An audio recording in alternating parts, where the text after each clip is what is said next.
नील राजा की बड़ी विचित्र कथा है। नील राजा की एक कन्या थी, उसका नाम था सुदर्शना।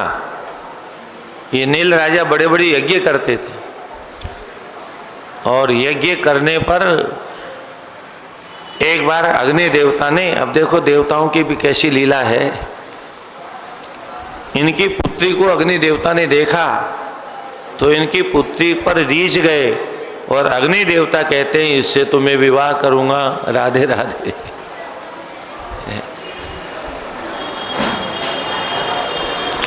अब विवाह करने के लिए ब्राह्मण का वेश बनाया अग्नि देवता ने, और ब्राह्मण का वेश बना करके राजा से, जब राजा ने कहा बोलो क्या चाहते हो, तो बोले मुझे और कुछ नहीं चाहिए। चकमे तांबरारोहाम कन्या उत्पल लोचनाम, तुम्हारी कमल जैसे नेत्रों वाली कन्या के साथ में विवाह करना चाहता हूँ। ब्राह्मण को बहुत डांटा राजा ने, कैसे ब्राह्मण हो तुम? अरे ब्राह्मण होकर के ब्राह्मण को जो भिक्षा देने लायक होती है वो मांगना चाहिए, तुम किसी की बहन बेटी को मांग लोगे?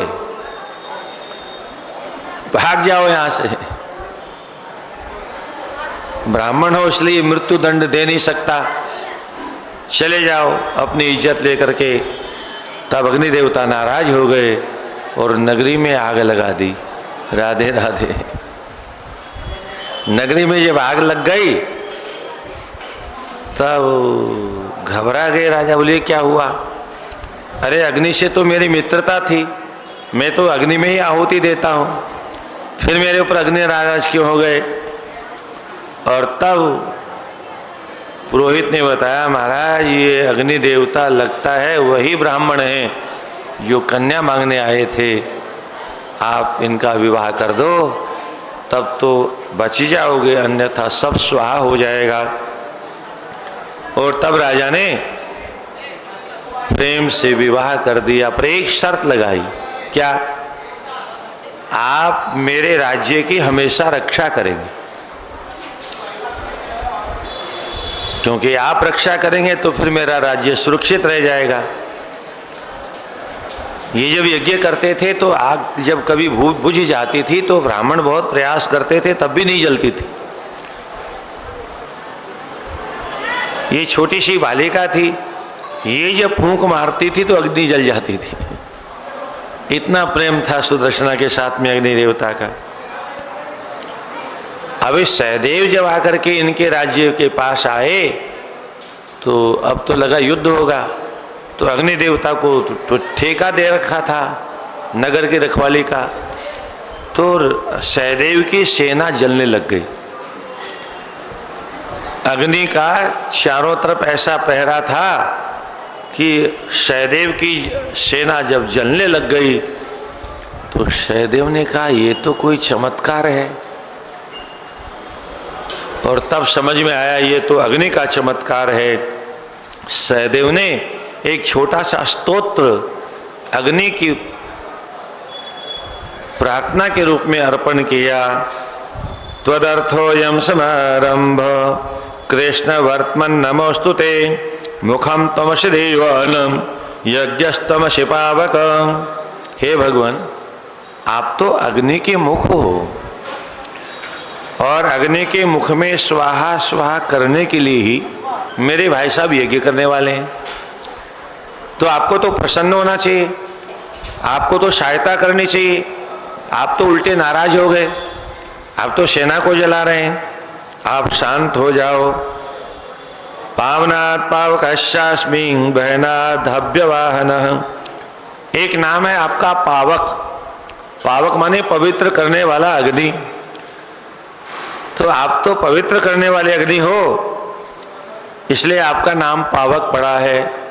आपका नाम है हव्यवाह, ये हव्यवाह नाम आपका इसलिए पड़ा है जो भी आपके मुख में आहुति दी जाती है उसको ढोकर के आप तत्त देवताओं तक ले जाते हैं, इसलिए आपका नाम हव्यवाह पड़ा। वेदास्त्वदर्थम त्वदर्थम जाता वै जात वेदास्ततो ह्यसि। एक नाम है आपका जात वेद। ये जात वेद नाम क्यों है? हमारे यहाँ कोई भी नाम है वो सार्थक होता है, निरर्थक नहीं होता है। तो कहते हैं संपूर्ण वेद और संपूर्ण वेदों के मंत्र अग्नि में स्वाहा स्वाहा करने के लिए ही पैदा हुए हैं, इसलिए आपका नाम जात वेद है। वेद आपके लिए ही, जात माने पैदा हुए, इसलिए जात वेद आपका नाम है। और भगवान चित्रभानु सुरेशस्य, आपके नए नए रंग है इसलिए आपको चित्रभानु भी कहते हैं। आप देवताओं के स्वामी इसलिए आपको सुरेश भी कहते हैं। विभावसु आपका नाम है। स्वर्ग द्वार आपके द्वारा प्राप्त होता है इसलिए स्वर्ग द्वार भी आपका नाम है। हुताशः, अग्नि में दी हुई आहुति आप में ही प्रवेश करते इसलिए आपका नाम हुताशः है। ज्वलन आपका नाम है, आप ही रात दिन जलते रहते हो। शिखी आपका नाम है, लंबी लंबी लपटे, शिखी मतलब शिखा जैसे ऊपर ज्वाला जलती रहती है इसलिए आपको शिखी कहा गया है। अग्निर्ददातु वे तेजो वायु प्राणम ददातु मे, हे अग्नि देवता आप मुझे तेज प्रदान करो। हे वायु देवता आप मुझे प्राण को प्रदान करो।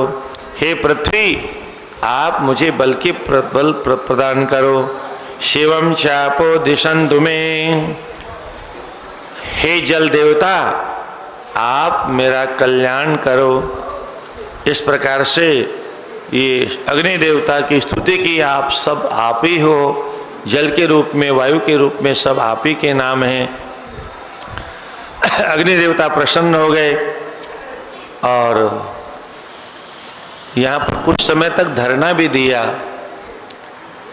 सहदेव ने, तब अग्नि प्रसन्न हुए और फिर अग्नि ने उनकी सेना को जलाना बंद कर दिया।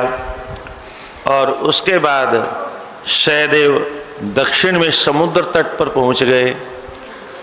समुद्र तट में पहुंच के सबसे पहले रंगनाथ भगवान को साष्टांग प्रणाम किया।